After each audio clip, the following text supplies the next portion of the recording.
अर्जुन को युद्ध बड़ा सत्य मालूम पड़ रहा, देह बहुत सत्य मालूम पड़ रही, मृत्यु बहुत सत्य मालूम पड़ रही। उसकी अड़चन स्वाभाविक है, उसकी अड़चन हमारी सबकी अड़चन। जो हमें सत्य मालूम पड़ता है वही उसे सत्य मालूम पड़ा। कृष्ण उसे बड़ी दूसरी दुनिया की बातें कह रहे हैं। वे कह रहे हैं कि ये देह, ये शरीरधारी लोग, ये दिखाई पड़ने वाला सारा जाल, ये स्वप्न है। तू इसकी फिक्र मत कर और लड़। कृष्ण का लड़ने के लिए ये आवाहन तथाकथित धार्मिक लोगों को, सो कॉल रिलीजियस लोगों को सदा ही कष्ट का कारण रहा है। समझ के बाहर रहा है, क्योंकि एक तरफ समझाने वाले लोग हैं जो कहते हैं चींटी पर पैर पड़ जाए तो बचाना, अहिंसा है, पानी छान कर पीना। दूसरी तरफ ये कृष्ण है जो कह रहा है कि लड़, क्योंकि यहां कोई न मरता न कोई मारा जाता। ये सब देह स्वप्न है। अर्जुन साधारणता ठीक कहता मालूम पड़ता है।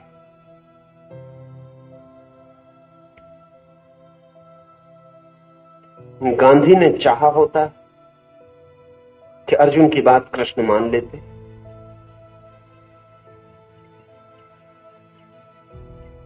अहिंसावादियों ने चाहा होता कि कृष्ण की बात न चलती, अर्जुन की चल जाती। लेकिन कृष्ण बड़ी अजीब बात कह रहे हैं। वे कह रहे हैं जो स्वप्न है उसके लिए तो दुखी हो रहा है, जो नहीं है उसके लिए तो पीड़ित और परेशान हो रहा है।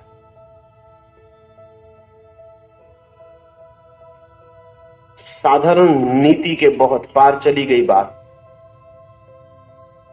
इसलिए जब पहली बार गीता के अनुवाद पश्चिम में पहुंचे तो पश्चिम के नीतिविदों की छातियां कब गई।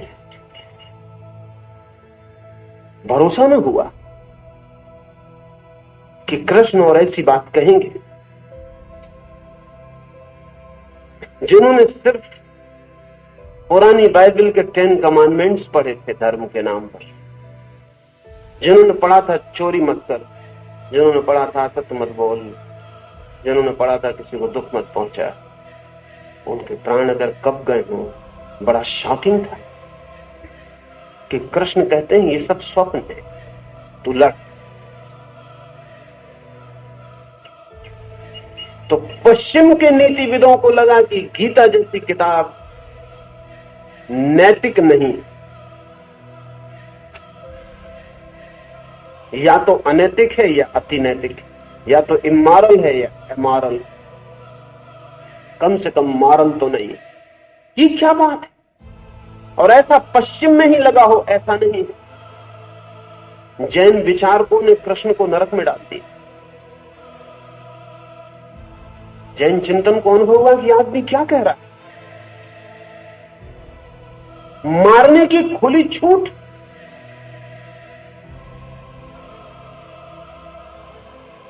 अगर अर्जुन का बस चलता तो महाभारत शायद ना होता। कृष्ण ने ही करवा दिया। तो अहिंसा की धारा इस मुल्क में भी थी। इसने कृष्ण को नरक में डालने की जरूरत एहसास की। इस आदमी को नरक में डाल ही देना चाहिए।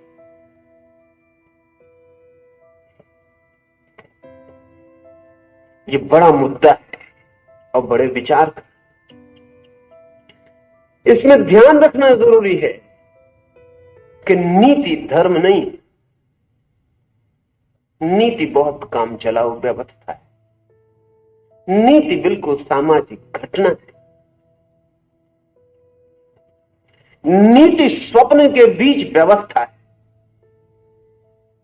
स्वप्न में भी तो रास्तों पर चलना हो तो नियम बनाने पड़ेंगे, स्वप्न में भी जीना हो तो व्यवस्थापन, डिसिप्लिन, शिस्त, अनुशासन बनाना पड़ेगा। नीति धर्म नहीं है, नीति बिल्कुल सामाजिक व्यवस्था है, इसलिए नीति रोज बदल सकती है। समाज बदलेगा और नीति बदलेगी। कल जो ठीक था वो आज गलत हो जाएगा, आज जो ठीक है वो कल सही हो जाएगा। नीति भी असत का हिस्सा है। इसका यह मतलब नहीं कि धर्म अनीति है। जब नीति तक असत का हिस्सा है तो अनीति तो असत का हिस्सा होगी। धर्म नीति और अनीति को पार करता है। असल में धर्म संसार को पार करता है, और इसलिए कृष्ण की बात जिस तल से कही जा रही है उस तल से बहुत मुश्किल से समझी जा सकी। जैनों ने नरक में डाल दिया, वो एक उपाय था उनसे छुटकारा पाने का। गांधी ने पूरी गीता को मेटाफर मान लिया कि ये हुई नहीं है घटना कभी, क्योंकि कृष्ण कहां युद्ध करवा सकते हैं। ये किसी असली युद्ध की बात नहीं है, ये तो शुभ अशुभ के बीच जो युद्ध चलता है उसकी प्रतीक कथा है, सिंबॉलिक। ये दूसरी तरकीब थी, ज्यादा बली, लेकिन मतलब वही छुटकारा पाने का। मतलब ये कि ये घटना कभी कृष्ण युद्ध कैसे करवा सकते हैं? कृष्ण कैसे कह सकते हैं युद्ध करो? नहीं, कृष्ण तो ये कह ही नहीं सकते। इसलिए अब एक दूसरा उपाय है होशियारी से कृष्ण से बच जाने का, और वो ये है कि कहो कि मेटाफर है, सिंबल है, एक कहानी है, प्रतीक कथा है। ये घटना कभी घटी नहीं, ऐसा कोई युद्ध कहीं हुआ नहीं कि जिसमें युद्ध करवाया गया हो। ये सब तो प्रतीक पुरुष हैं, ये अर्जुन और ये दुर्योधन और ये सब, ये व्यक्ति नहीं है, ये ऐतिहासिक तथ्य नहीं है। ये तो सिर्फ एक पैरेबल है, एक प्रतीक कथा है जिसमें शुभ और अशुभ की लड़ाई हो रही, और अशुभ के खिलाफ लड़ने के लिए कृष्ण कह रहे हैं। अब कृष्ण को एकदम विकृत करना है। कृष्ण अशुभ के खिलाफ लड़ने को नहीं कह रहे हैं। अगर कृष्ण को ठीक समझें तो वो कह रहे हैं कि शुभ और अशुभ एक ही स्वप्न के हिस्से हैं। हिंसा और अहिंसा एक ही स्वप्न के हिस्से। कृष्ण ये नहीं कह रहे कि हिंसा ठीक है। कृष्ण इतना ही कह रहे हैं कि हिंसा और अहिंसा अच्छे और बुरे आदमी के स्वप्न ही है, और पूरे स्वप्न को स्वप्न की भांति जो जानता है वो सत्य को उपलब्ध होता है। नीति का अतिक्रमण करती है ये बात, अनैतिक नहीं है, अनीति का भी अतिक्रमण करती है ये बात। इस अर्थों में कृष्ण का संदेश बहुत कठिन हो जाता है समझना। चुनाव आसान पड़ता है, ये बुरा है ये ठीक है, लेकिन ठीक और बुरा दोनों ही स्वप्न है। यहां हमारे पैर डगमगा जाते हैं, लेकिन जो यहां पैर को स्थिर रख सके वो ही गीता में आगे प्रवेश कर सके। इसलिए इस बात को बिल्कुल ठीक से समझ लेना कि कृष्ण न हिंसक है न अहिंसक है, क्योंकि हिंसक की मान्यता है कि मैं दूसरे को मार डालता हूं, और अहिंसक की मान्यता है कि मैं दूसरे को बचा रहा हूं। अब कृष्ण कहते हैं कि जो न मारा जा सकता वो बचाया भी नहीं जा सकता है। न तुम बचा सकते हो न तुम मार सकते हो, जो है वो है और जो नहीं है वो नहीं है। तुम दोनों एक दूसरे से विपरीत स्वप्न देख रहे हो। एक आदमी किसी की छाती में छुरा भोंक देता तो सोचता है मिटा डाला इसे, और दूसरा आदमी उसकी छाती से छुरा निकाल के मलहम पट्टी करता है और सोचता है बचा लिया इसे। इन दोनों ने सपने देखे विपरीत, एक बुरे आदमी का सपना, एक अच्छे आदमी का सपना।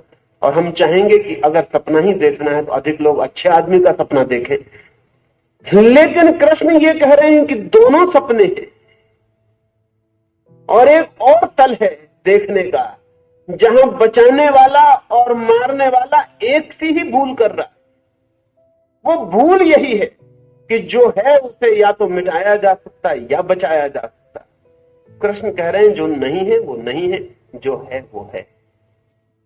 वो ये नहीं कह रहे हैं कि बुरे आदमी का सपना देखें, वो ये कह रहे हैं कि दोनों ही सपने हैं, और अगर देखना ही है तो पूरे सपने को देखें ताकि जाग जाएं।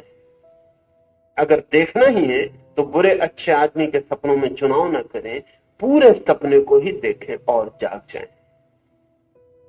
ये जागरण की, अवेयरनेस की जो प्रक्रिया कृष्ण अर्जुन को कह रहे हैं, वो अर्जुन की कैसे समझ में आएगी, बड़ी कठिनाई है। क्योंकि अर्जुन बड़ी नीतिवादी बातें कर रहा है और वो नैतिक सपना देखने को बड़ा उत्सुक है। वो अनैतिक सपने से उबा हुआ मालूम पड़ता, अब वो नैतिक सपना देखने को उत्सुक है। और कृष्ण कहते हैं सपने में ही चुनाव कर रहा है, पूरे सपने के प्रति ही जाग जाना है।